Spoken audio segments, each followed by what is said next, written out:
Promotional consideration paid for by the following. As you can see, I love movies, horror movies especially. So what do you do when it seems like you've seen it all and you've done it all? How do you challenge yourself to watch things that you haven't watched before? Fangoria's got the solution with the Top 100 Horror Movies poster. Now this scratch-off poster is a culmination of Fangoria readers coming up with their top 100 horror movies of all time. You scratch off the ones you've seen, and it makes little mini posters, and challenge yourself to see the ones you haven't. And when you're done, you can frame it and be the centerpiece of your movie room. You can get this poster right now at Fangoria.com, and remember, use the code word LittleMissKitten at checkout to get 10% off your entire order. And while you're there, why not pick up some merch like a t-shirt, some cups, maybe even the latest issue, maybe even a subscription. It's Fangoria.com, and remember, use the code word LittleMissKitten at checkout to get 10% off your entire order. So now, I'm going to get to work on this poster, and you are going to get to work on this latest video.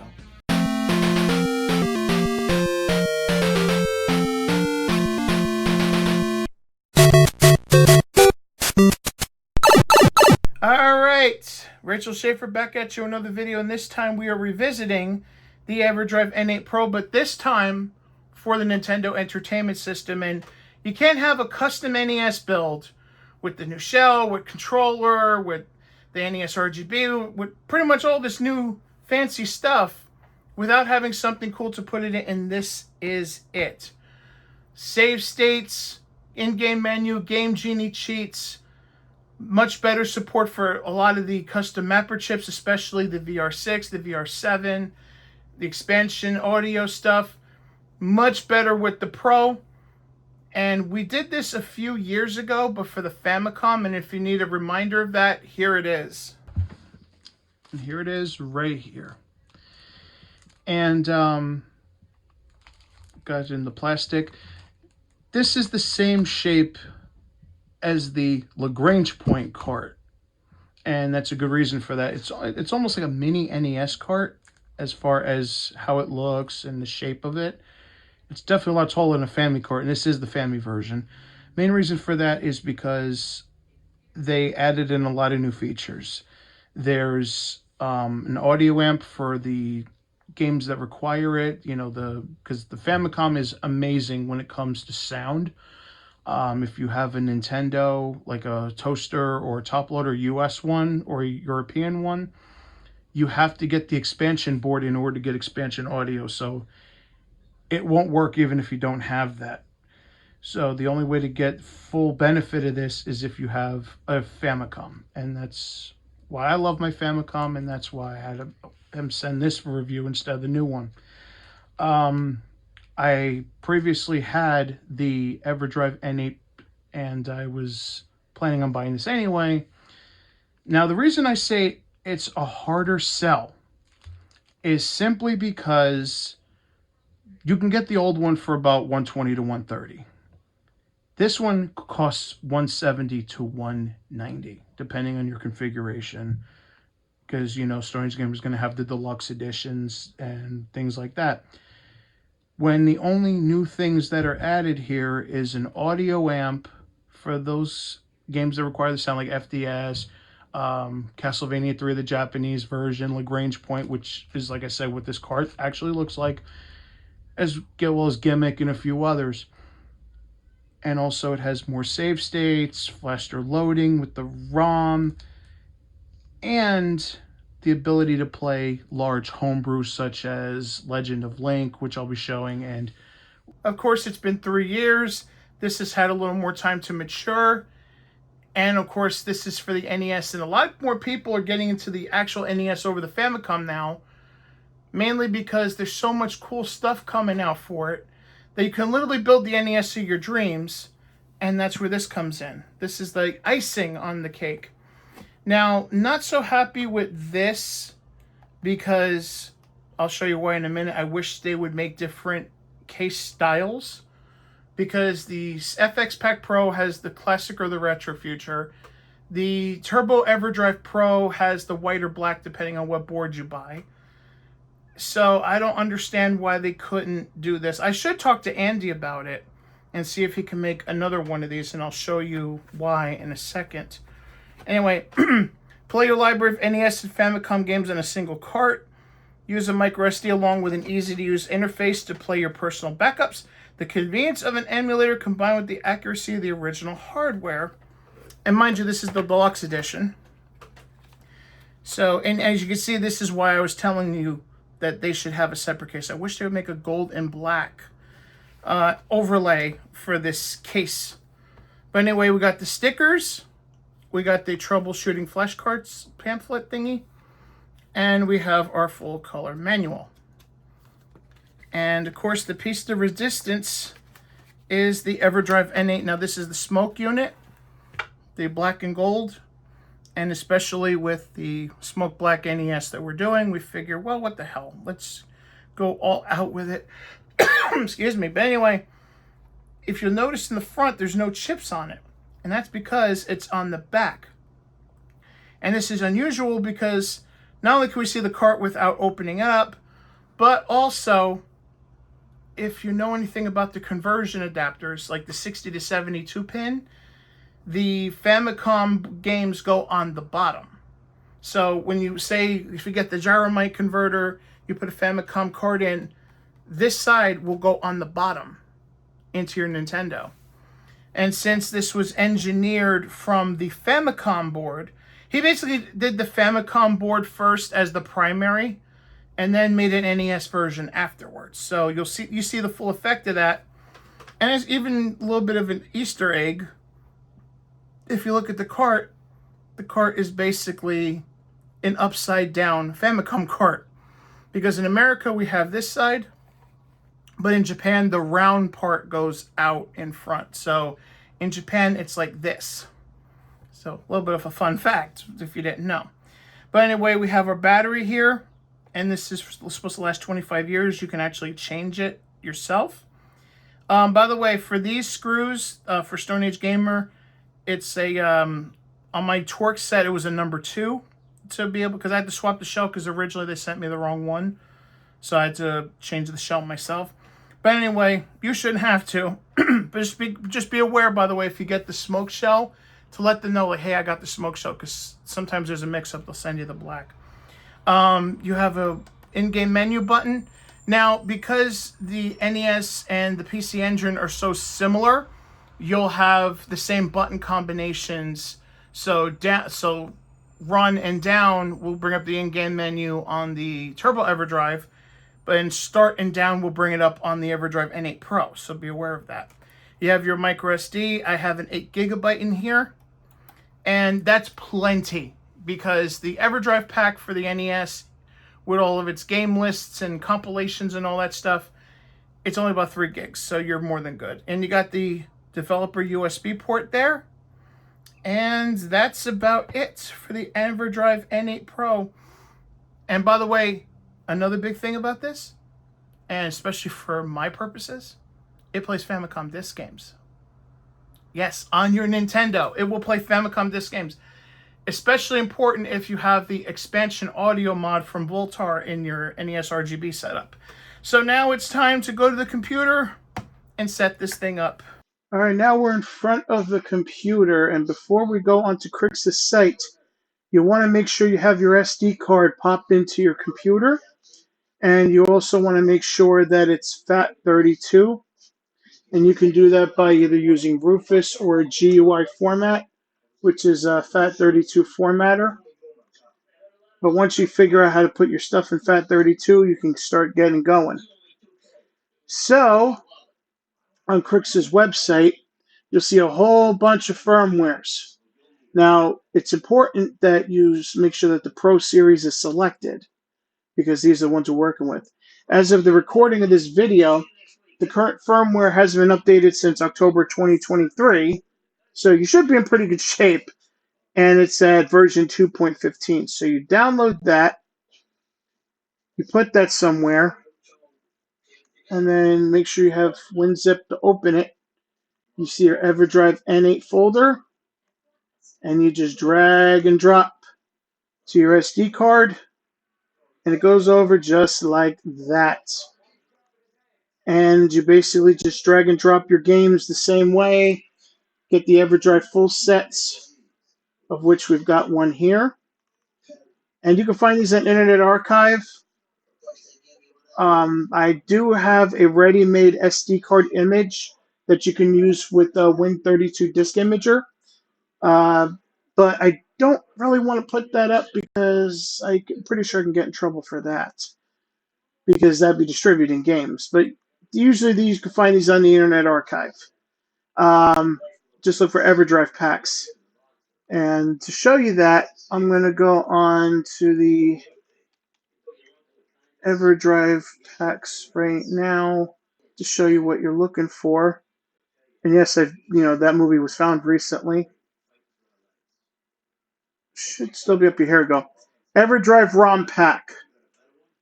And you'll want to make sure you're logged in for that, because what now with this stupid ruling that they made for the Internet Archive, a lot of people are putting ROMs under the thing where you got to be logged in to download or view. So this way, you can still download it with JDownloader, but you got to log in on JDownloader too. But just look for Everdrive ROM pack new. But here it is on the computer. So we're going to open her up. And you don't want to copy these over because you already got them. So we're going to drag and drop to the SD card. And that's all there is to it. And by the way, I said earlier 3 gigabytes and it's 1.77. But that's also after you put the game series collections on. Because since the smallest size I've seen really now that's being sold is 8 gigabyte, you could put that on as well. And then that makes up the almost 3 gigabytes. So now we're going to let that sit and do its thing. And while that's working, we're going to wrap this up and we'll see you back at the NES. Alright, as you can see, the Everdrive is working. I have it connected to the OSSC with our dear Harley right there. Fully completed, as you seen last week. Now I want to show you some of the fine points of the Everdrive. And we're going to start off with a classic. We're going to start off with Super Mario Brothers.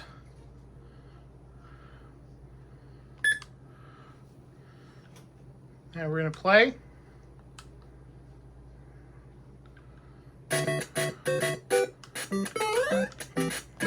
And don't mind me, I'm trying to look past the viewfinder.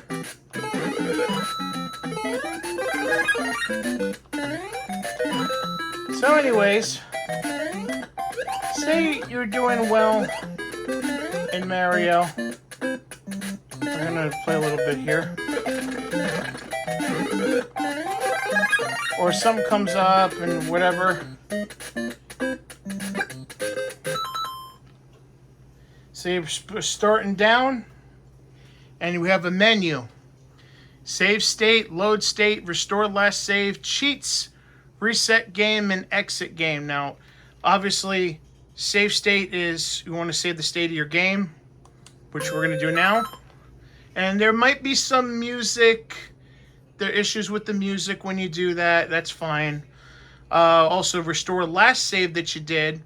Now, important when you do save states, you can go up to 98 slots actually.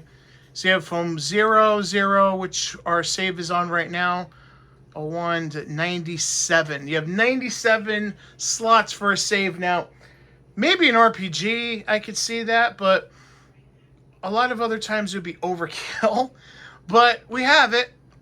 And of course, we have cheats. If you have a cheat file on there, I don't think I do. No, I don't. So that's not going to work for me. Reset the game means you could reset to the beginning without even having to get up. So if you have a wireless controller, like we do here that we built a couple of weeks ago, you don't even have to get up to reset the game. To press reset, you don't have to worry about that.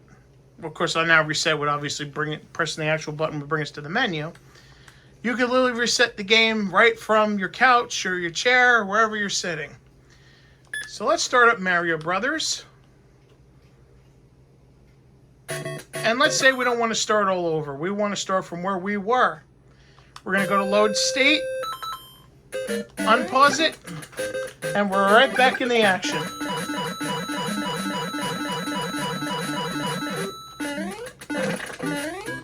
And of course, another thing that the Everdrive can do is we can exit back to the menu, which is another great thing if you have a wireless controller or don't feel like getting up. So another thing we have is expansion audio. And I'll show Famicom Disk System in a little bit, because there's a specific way you have to do the disk system if you want the original BIOS. So I'm going to show that off as soon as I show this off.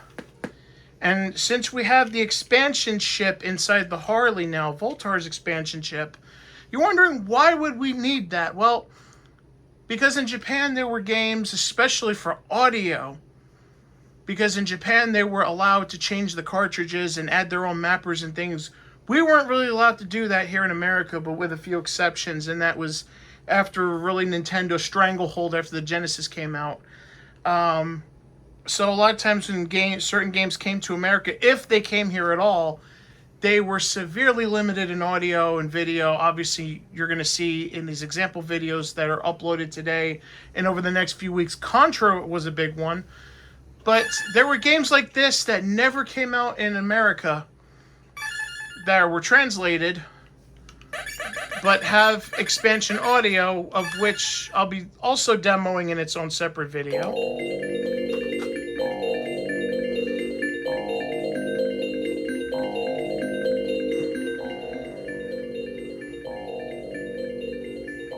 And as you can hear, that is the VRC7 at work.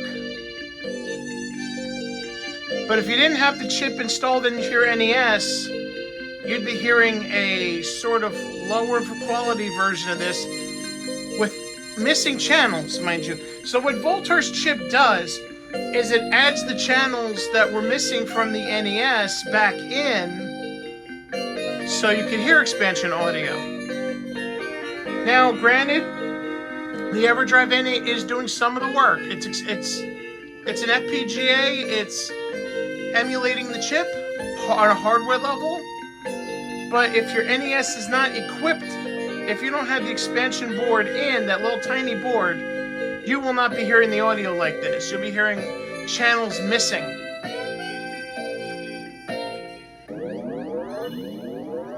So if you want the full, if you're getting an Everdrive, if you want the full sound from your North American NES, like this, you're going to want to get that expansion board. It's an essential piece. Now, if you don't want to send it out to solder, there is an upcoming thing from Retro Time where it plugs up to the bottom of the NES. I eventually want to show that with an unmodified Nintendo. That's going to add expansion audio back in. But I think that's a ways away yet. Listen to that nice sound, huh? And that's one of the best things about having an Everdrive N8 is you can hear things like that.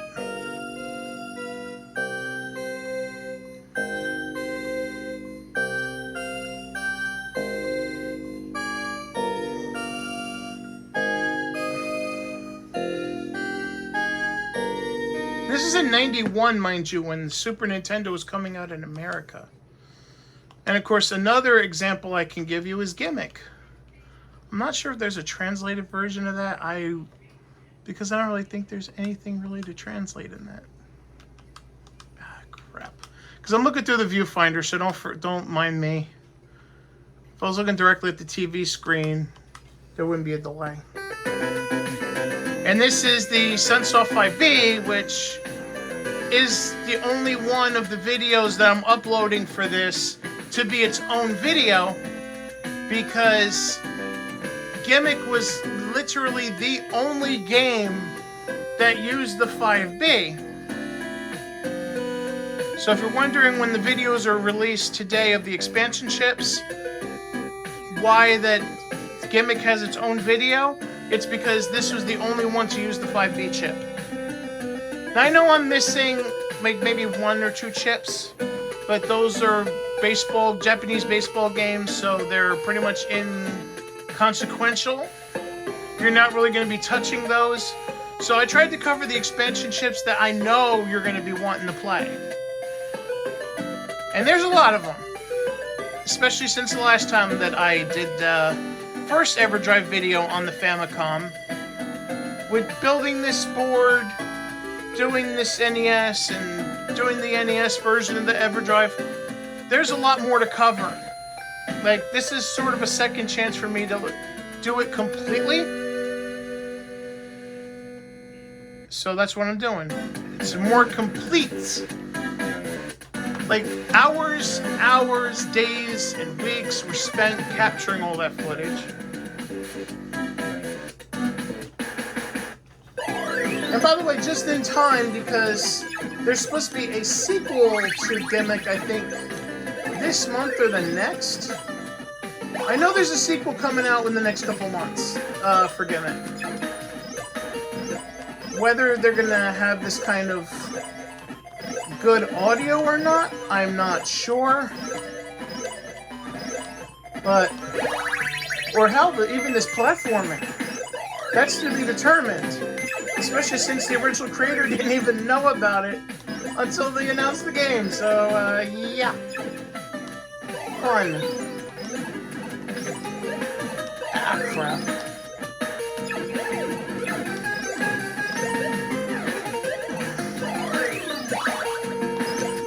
So I'll tell you, when it comes to sound, especially on the Nintendo, few people beat Sunsoft.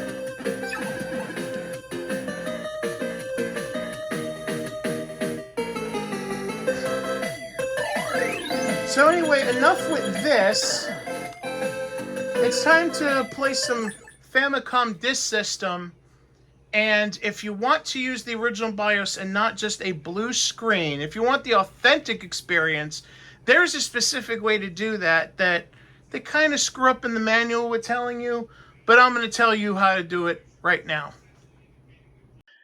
Alright, so even though the Everdrive N8 Pro does come with its own Famicom disk loader, some of you people, including me, will want to use the original BIOS for that authenticity.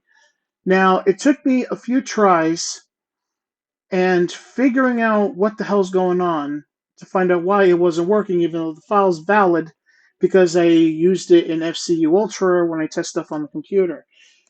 And a lot of sites are going to tell you, put the disk sysrom in the EDN8 folder, but I did that and it doesn't work. So everything on the internet is wrong. Surprise, surprise. So now what you got to do, and I'm going to show you exactly what you need to do.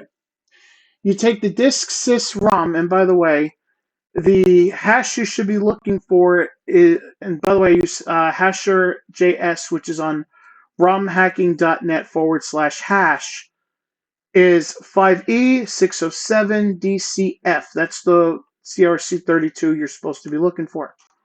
Now, you do put it in the EDNA folder, but in a separate folder.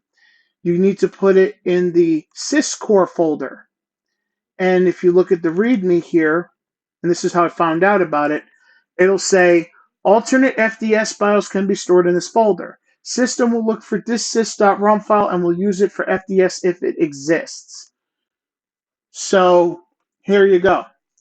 It goes in the EDN8 syscore folder. It doesn't go in the main EDN8 folder because it will not find it. It will find it if it's in the syscore folder. So now that it's finally fixed and it's finally in the right folder, let's go back to the Nintendo and let's try the new BIOS out. And remember, this is from the original FDS BIOS. Alright, so now that we have the proper BIOS to play Famicom Disk System games, let's try them out, shall we? And make sure the BIOS is working. So, obviously I want to play translated, and you know what we're going to play first, right? And there is the official Disk System BIOS. So it's just like booting up a disk system and not using a crappy menu. And one thing about this that you can also change in the menu if you don't want to keep it like that. It detects the sides for the Famicom disk system. So it will automatically change the side at a certain point. If you leave side A going on enough, if you have auto swap enabled and it needs to switch to B or from B to A, like right now, for example, I think, then you can do that automatically. And you could see, especially by the noises, with the expansion chip enabled, we have the official audio. It's not the crappy NES that you're used to. And obviously you can tell the font's a little bit different, I think.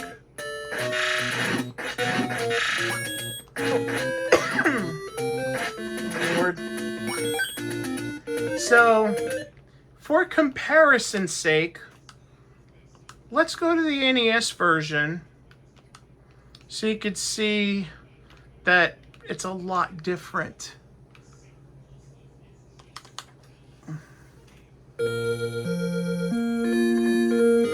Definitely doesn't sound as epic, does it?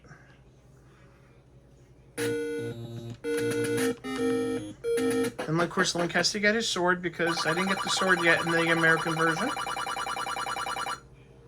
And you can see the font is a lot differently as well. Oh, come on. There we go. A lot of slowdown too. And you can see a different sound for the sword than the American version. And, of course, exit game. Now, another game I want to show you the whole back and forwards thing. Sorry, I forgot there's no translated Castlevania. All right. Because I think Castlevania just uses side A for, like, the save and for the title screen.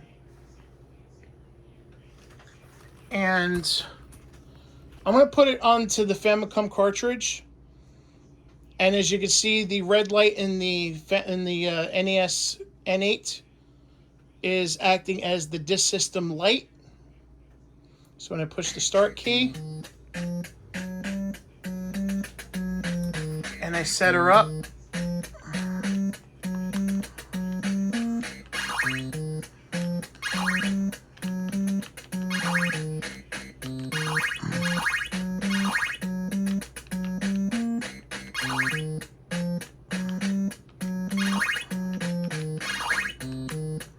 and we're going to start off.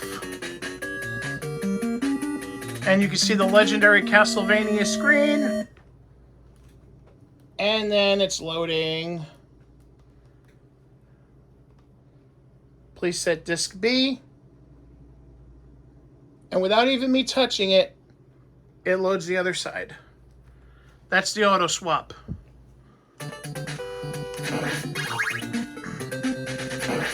If I'm not mistaken, I don't think that you can do a save state with the discs. Because there's only certain mappers you could do that with.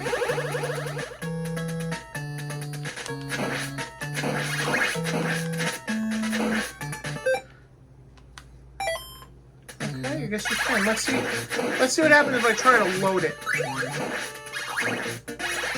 Let me just go a little further. Oh no, I got hurt. What do I do? Well, I guess you can load this version after all. So they must have fixed that in one of the recent updates. See, it's always good to revisit things after a few years.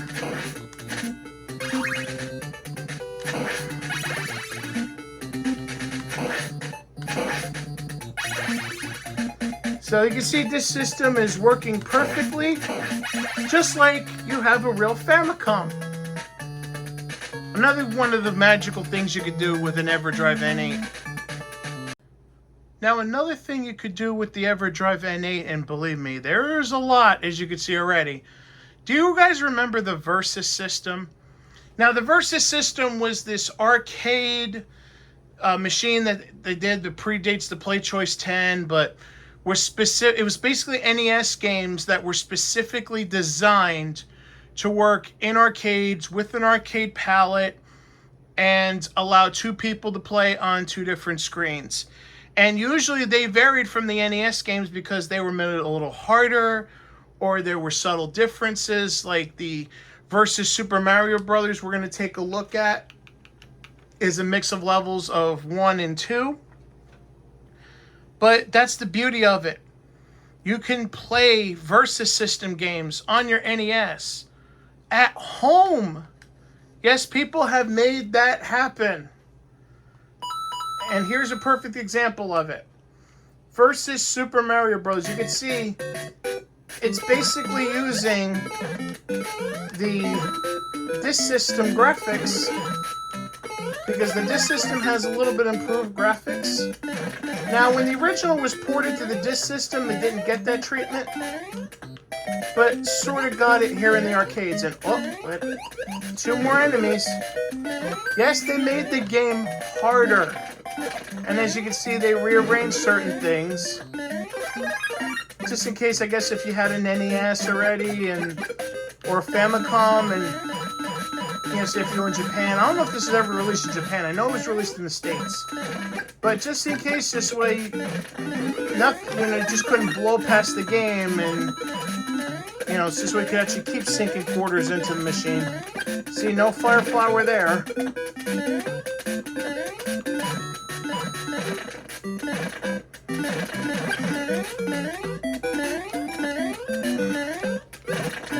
Oh, never mind. We got to the first level.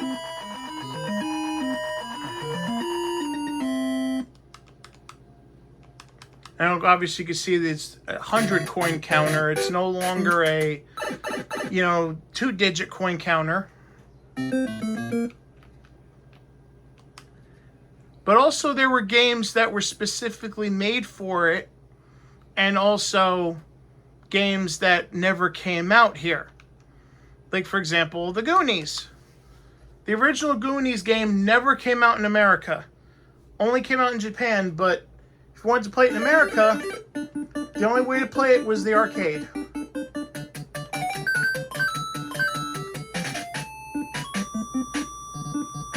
And if you never played the Goonies before, and I do demo this in one of the videos, or should I say, maybe a couple of them. I know I demoed the Versus game, but I'm not sure if I demoed the Japanese game.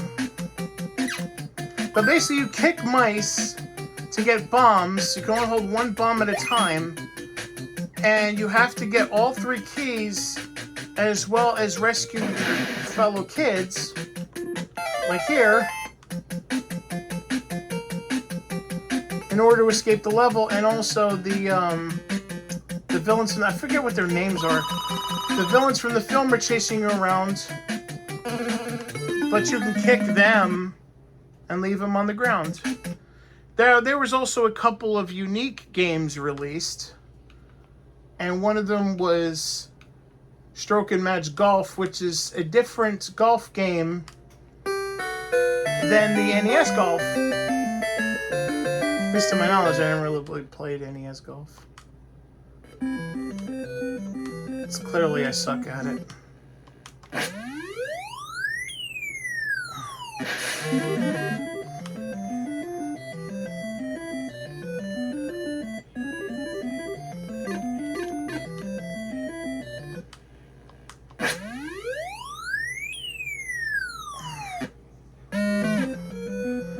But you get the gist of it. But one thing to note, that sometimes the button combinations won't work, which kind of suck.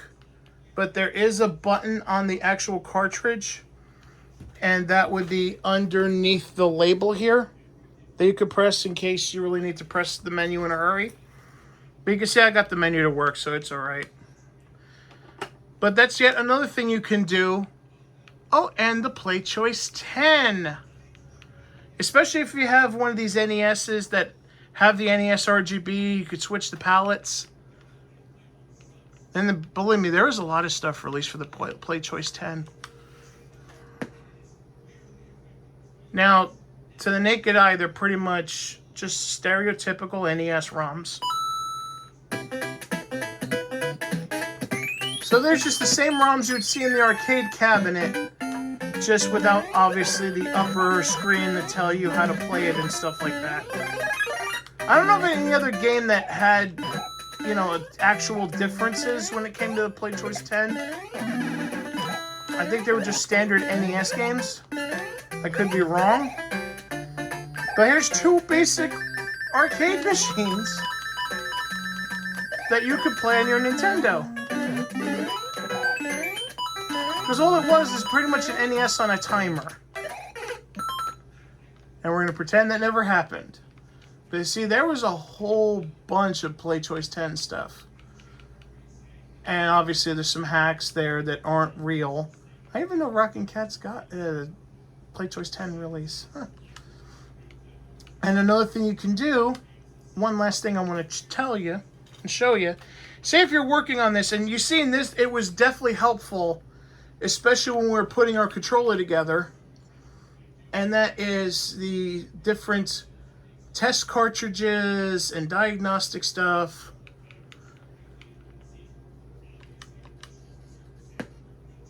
And see, we have a controller test. Make sure everything's on the up and up on our cartridge.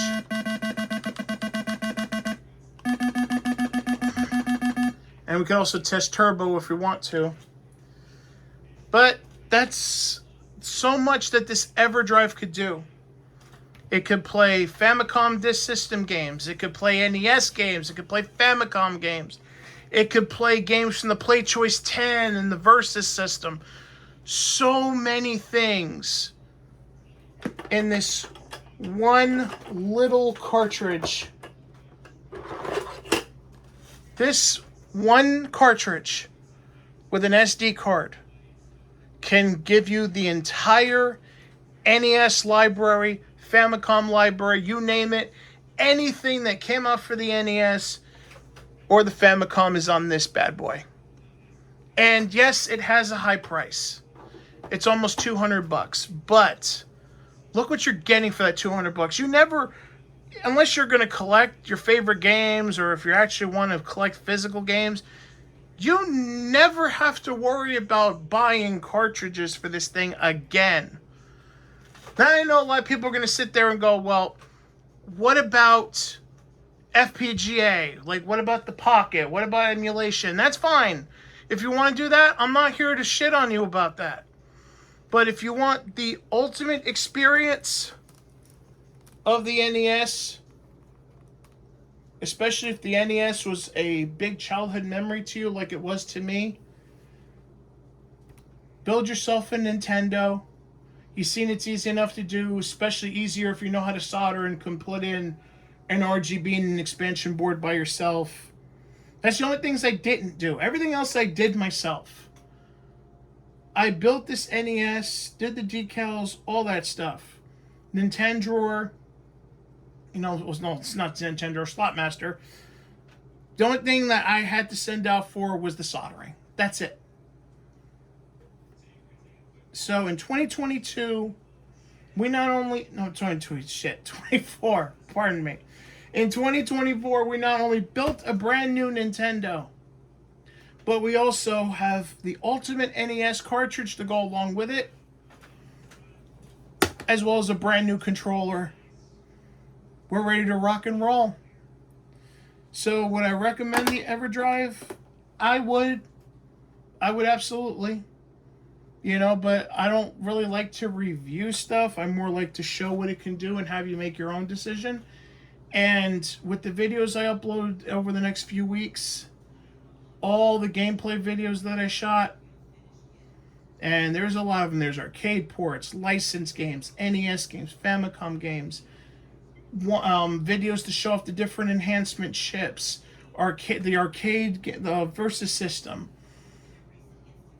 And especially because we made this in honor of Big John, there's Big John favorites, that playlist as well.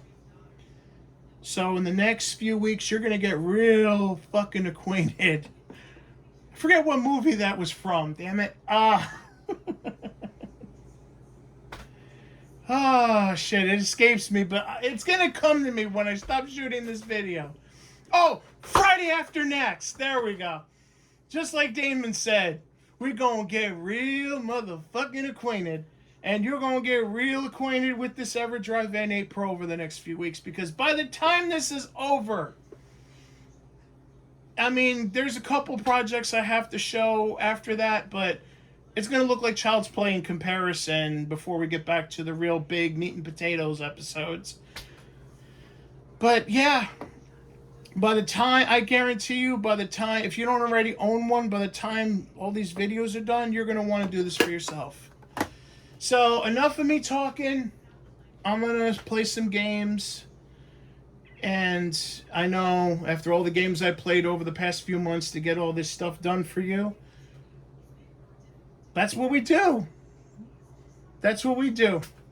And I also got to play games for other projects I got coming up too, so I got to do that as well.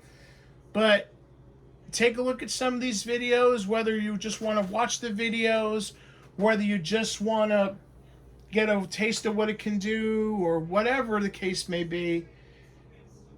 It's going to be a long ride. So hang on tight. I'm Rachel Schaefer. I will see you next in October. And for the next few weeks, it's all just going to be the gameplay videos, because there's a lot of them. So until we meet again, Rachel Schaefer signing off.